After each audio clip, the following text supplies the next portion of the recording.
ఏంది మామ మేక పిల్ల వెనకాల పరిగెత్తున్నావా? దాని యజమాని పట్టుకొని అప్పగిస్తే 5,000 ఇస్తాననింది. పట్టుకోరు దాన్ని.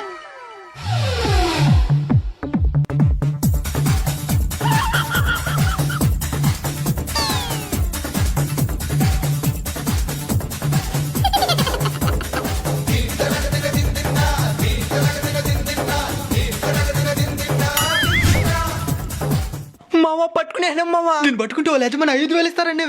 ఎవరు మామ తినే యజమాని? వాళ్ళమ్మ. మేక ఎవరన్నా మాట్లాడుతుందా?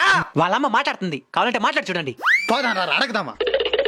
ఏ మేక, మీ బిడ్డను తెచ్చిన 5,000. చిక్క క్యాషా నీకు బ్యాంక్ అకౌంట్ కూడా ఉందా? ఉంది, కానీ ఇక్కడ కాదు, సిస్ బ్యాంక్ లో. సరే టైం వేస్ట్ చేయకుండా చెప్పండి, చిక్క క్యాషా? కాసిచ్చాయ్. సరే నా బిడ్డ వదలండి. ఇద్దుమా. తాగు టైంకి పాలు తాగాలని తెలియదా నీక? నీకోసం ఎదలంతా ఎతకాల్సి వస్తున్నది. మీరు కళ్ళు మూసుకుని డబ్బులు ఇస్తానా? డబ్బులు రెడీ చేసేసి ఉంటుంది అనుకుంటా. దమ్ముంటే పట్టుకోర చిక్కావతో, పట్టుకుంటే ఇచ్చేస్తా నీకు దుడ్డు. పరిగెత్తరా నాయనా,